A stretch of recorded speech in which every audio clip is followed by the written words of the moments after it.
Hello बच्चों, welcome है आप सबका आज की इस वीडियो में। हम pair of linear equations in two variables chapter कर रहे हैं। इसमें आज हम कुछ वर्ड प्रॉब्लम्स करेंगे और उनको हम एलिमिनेशन मेथड की हेल्प से सॉल्व करेंगे। चलिए फर्स्ट क्वेश्चन देखते हैं क्या लिखा है। A lending library has a fixed charge. Lending library क्या होती है? ये जो जिस लाइब्रेरी में हमें बुक्स जो हैं कुछ दिनों के लिए पढ़ने के लिए मिल जाती हैं, ठीक है, वो लैंडिंग लाइब्रेरी होती है। A lending library has a fixed charge for the first 3 days। क्या मतलब हुआ? एक जो लैंडिंग लाइब्रेरी है उसमें अगर आप कोई बुक लेते हैं तो उसमें शुरू के 3 दिन का एक फिक्स्ड चार्ज होता है। ठीक है, क्या मतलब हुआ कि अगर आपने एक दिन में बुक वापस कर दी, मान लिए जो शुरू के 3 दिन है उसके 10 रुपए हैं, उस लाइब्रेरी में मान लीजिए जो शुरू के जो 3 दिन के फिक्स चार्ज हैं वो 10 रुपए हैं। तो अगर आपने एक दिन में पढ़ के लौटा दी तब भी आपको 10 रुपए देना पड़ेंगे, 2 दिन में पढ़ के लौटा दी तब भी 10 रुपए देना पड़ेंगे, और 3 दिन में पढ़ के लौटाई तब भी आपको 10 रुपए तो देने ही देना है। फिर अगर आप चौथे दिन में आपने जो है उसको पढ़ा फिर लौटाया तो आपको 10 रुपए देना पड़ेंगे 3 दिन के, प्लस कोई एक फिक्स चार्ज होगा वो पर डे के हिसाब से चार्ज करेंगे। ठीक है, मान लिए 3 रुपए उन्होंने अगर जो है मान लिए पर डे के हिसाब से चार्ज कर रहे हैं, तो अगर आप 4 दिन आपने पढ़ी उसके बाद आपने बुक लौटाई तो शुरू के 3 दिन के तो 10 रुपए हो गए, और जो चौथा दिन है उसका अगर 3 रुपए के हिसाब से करें एक दिन का तो 13 रुपीज़ आपको उसमें पे करना पड़ेंगे। ठीक है, मतलब शुरू के 3 दिन के तो फिक्स चार्ज है, चाहे आपने ली, इशू कराई और वापस लौटा दी, 10 रुपये देना है। 2 दिन पड़ी तब भी 10 रुपये, 3 दिन पड़ी तब भी 10 रुपये। फिर जो चौथे दिन से तब से आपका जो है अलग ही आपके जो पैसे हैं वो चार्ज होना शुरू होते हैं पर डे के हिसाब से। ठीक है, ये है इस क्वेश्चन में जो एक चीज़ थी नहीं वो ये चीज़ थी। अब देखते हैं इसमें क्वेश्चन में देख क्या रखा है। एक लाइब्रेरी है उसमें फिक्स चार्ज है, फर्स्ट 3 days के फिक्स चार्ज है and an additional charge for each day thereafter. और 3 दिन के बाद जो आपका चार्ज लगेगा वो हर डे के हिसाब से आपका जो है चार्ज लगेगा। ठीक है, चलिए आगे देखते हैं। सरोज पेड ₹27। सरोज ने ₹27 पे करे for a book kept for 7 days। 7 दिन के लिए उसने बुक ली और उसके जो है ₹27 पे करे उसने। While Raman paid ₹21 for the book he kept for 5 days। Raman ने 5 दिन के लिए बुक ली, उसको ₹21 पे करना पड़े। Find the fix charge and the charge for each extra day. तो हम क्या लेट कर लेंगे, let the fix charge be rupees X, X rupees हमने फिक्स चार्ज कर लिया, एंड द एडिशनल चार्ज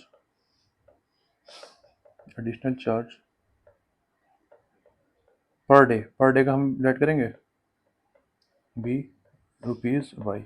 एक दिन का ₹y हमने मान लिए। तो अब देखिए ध्यान से इक्वेशन कैसे बनेगी। सरोज ने 7 दिन के लिए बुक ली है तो ₹x तो उसको शुरू के 3 दिन के हो गए, बचे कितने दिन 7 में से? 4 दिन बचे। अब वो 4 दिन के जो हैं वो ₹y के हिसाब से पे करेगी तो उसके टोटल रुपीज़ हो जाएंगे 27।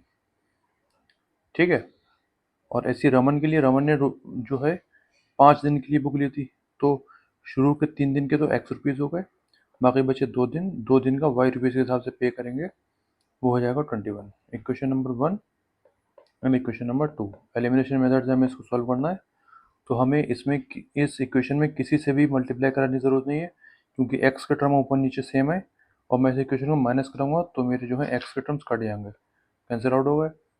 2y is equals to 6, y is equals to 6/2, 3, y is equals to 3 आ गया। अब इसको किसी भी इक्वेशन पुट कर दी, putting this value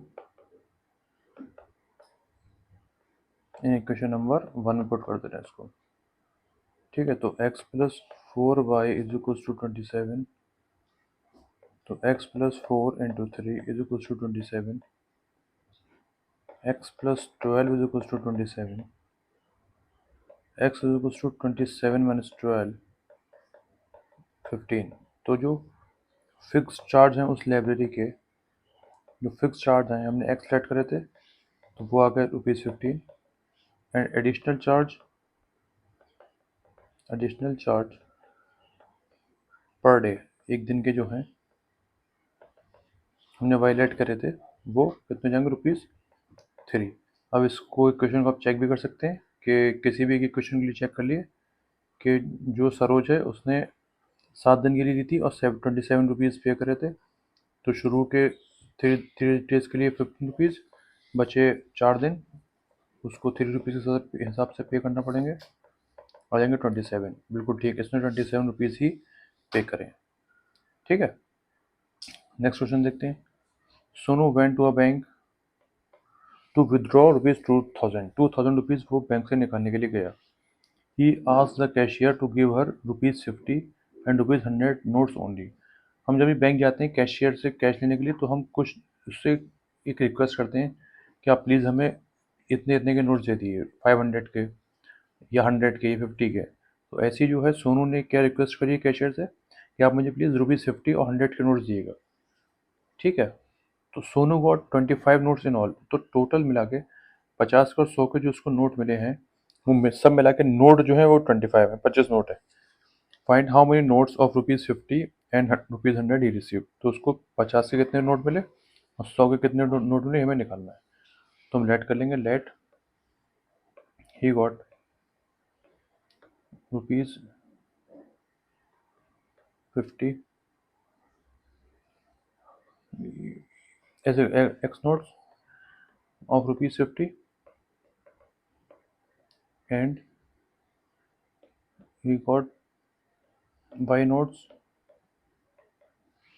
of ₹100। X के 50 रुपीज़ के X नोट्स और 100 रुपीज़ के Y नोट्स उसने जो है मान लिए उसको मिले।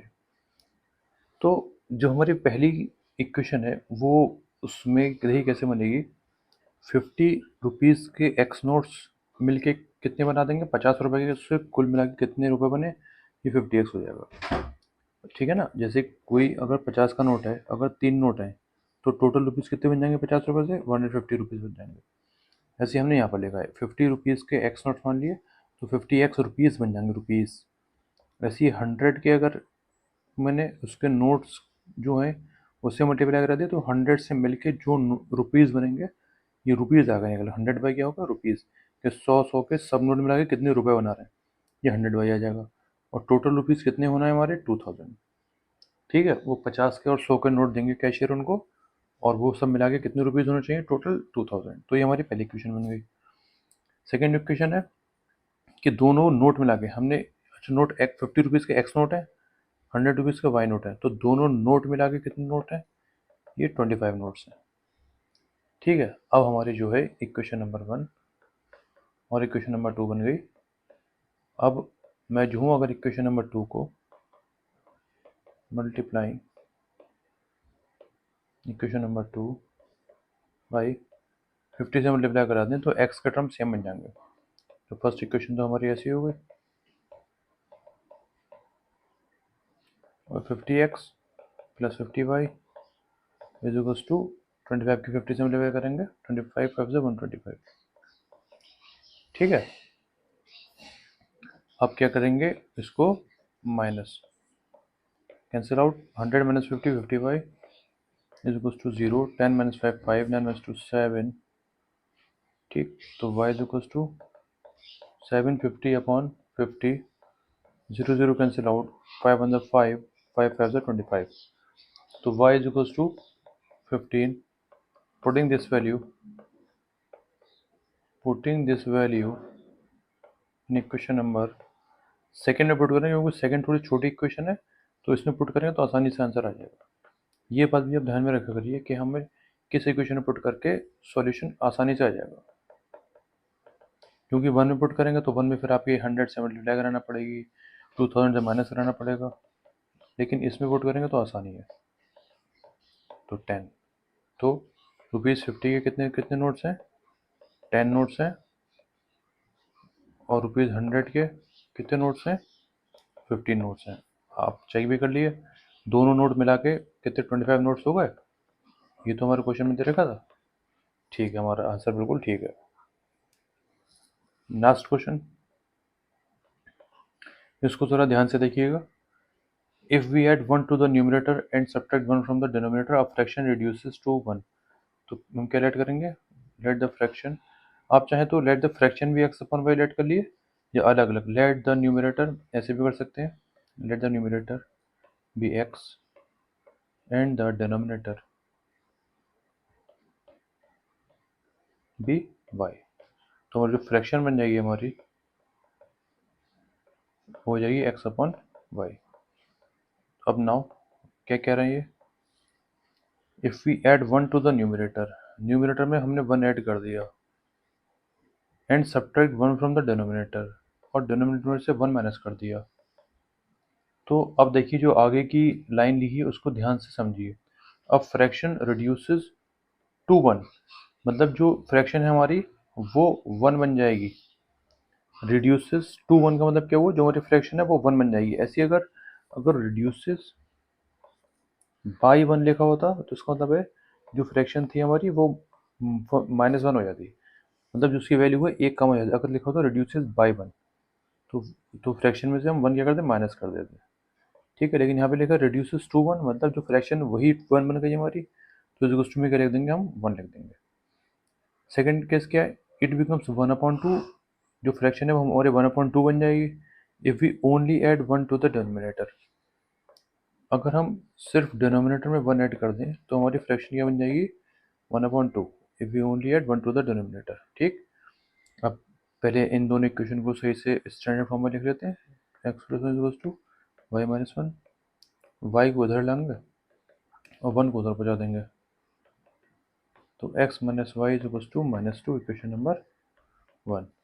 ऐसे ही इसमें हम क्या कर देंगे क्रॉस मल्टीप्लाई, तो 2x equals to Y plus one, तो 2x minus Y equals to 1, equation number 2।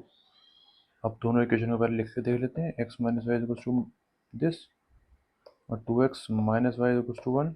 ठीक है, इसमें हमें किसी भी नंबर से मल्टीप्लाई करने की ज़रूरत नहीं है, और हमें इस इक्वेशन को माइनस कराना पड़ेगा, जब भी y के जो साइन है वो सेम बनेंगे और ये कैंसिल आउट हो जाएंगे। x माइनस 2x माइनस का x, ये -3 हो जाएगा, x इक्वल्स टू 3। इसको हम किसी भी इक्वेशन में पुट कर देते हैं, putting this value in equation number 1 में पुट कर दिए, और 1 क्या थी x माइनस वाई माइनस 2, तो x की वैल्यू 3,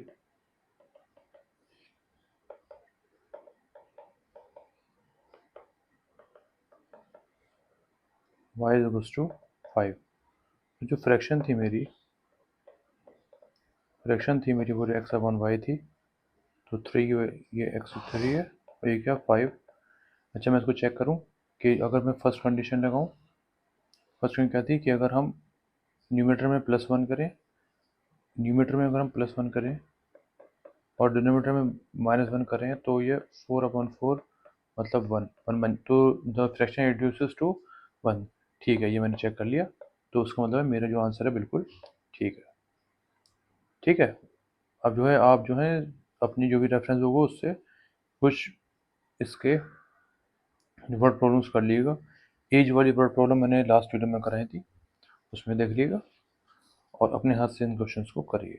ठीक है, थैंक यू।